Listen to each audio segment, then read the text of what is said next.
各位诚心诚意的观众，大家吉祥。留什么给我们的后代子孙呢？这边我要说一个故事，发生在澳洲。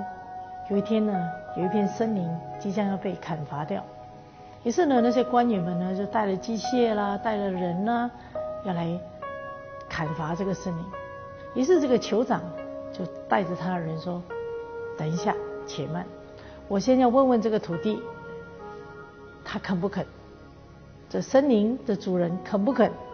于是呢，他就把他的耳朵放在地上，听一听，然后他就跟官员笑笑的说：“这个大地的主人跟我说，要砍之前要问一句话，你们要留什么东西给你们的后代子孙？”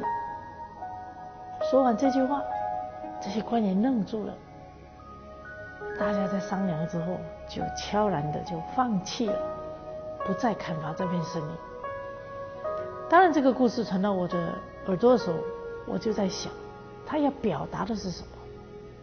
今天我们观看，我们来眼看，我们这个世界上，我们工业发达，我们科技发达，我们各方面都说进步，可是确实我们要问一句话：我们留下什么给我们的子孙？有一个我的信徒，他是从事这个核能的一个能量的这个能源可以说是能源的这个工程师，是一个博士。我就问他说：“哎，你这个核能啊，跟普通的石油啊，这个有什么不同？”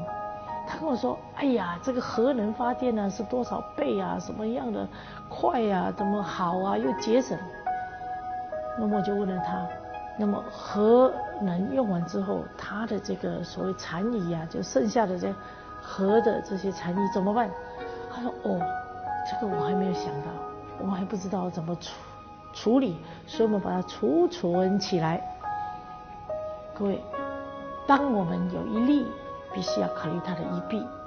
所以我们在整个地球，我们都肆虐的在用我们大自然的这样的一个东西。我们有想过吗？我们有没有好好的来珍惜？我们有没有来感恩我们地球所留给我们的这些大自然的这些珍宝？空气、阳光、树木、鸟、水源、泥土，其实这些都是我们占据在这个地球，我们用了大自然的这些资源。就有一个患了这个新型肺炎的老人家，他需要氧气，所以呢就在氧气这个特别的这个情况之下，后来存活了下来。他就很感动的说一句话，他说：“我不知道政府用了多少钱呢，又给我用这个氧气。我从来活了70岁，我从来没有感谢大自然每天我所在呼吸的这个氧气，我从来没有谢谢过它。我不知道氧气，这氧气机、氧气筒这么贵。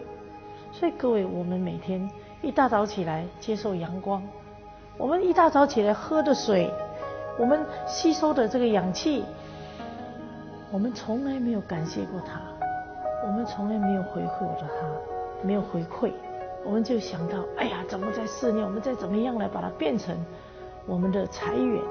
所以各位，在这次的新型肺炎疫情之后，我们的确要想想怎么跟大自然相处。星云大师曾经说过，他说这个水大自然的水就好像我们的血脉，大自然的森林就好像我们的骨骼，这个大自然的这个阳光就好像我们的身体里面的这个气温度。所以我们能够离开大自然吗？不能。所以我们要想一想，这次疫情之后，我们如何来珍惜？我们家里面多了几部汽车，需要吗？我们的房子多了几栋，有必要吗？我们家里面的冷气，我们家里面所用的这些，我们真的有浪费吗？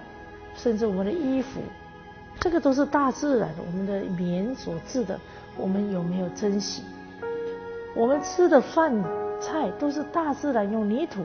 好，我们说这耕耘的，我们有浪费吗？所以这一次的疫情，我们学习到一个要珍惜，要感恩。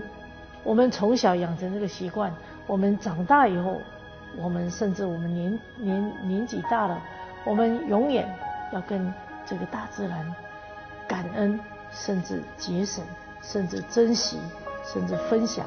我想我们活在这个世界上，我们借用这个地球，才能共生共荣，共生吉祥。祝福大家，阿弥陀佛。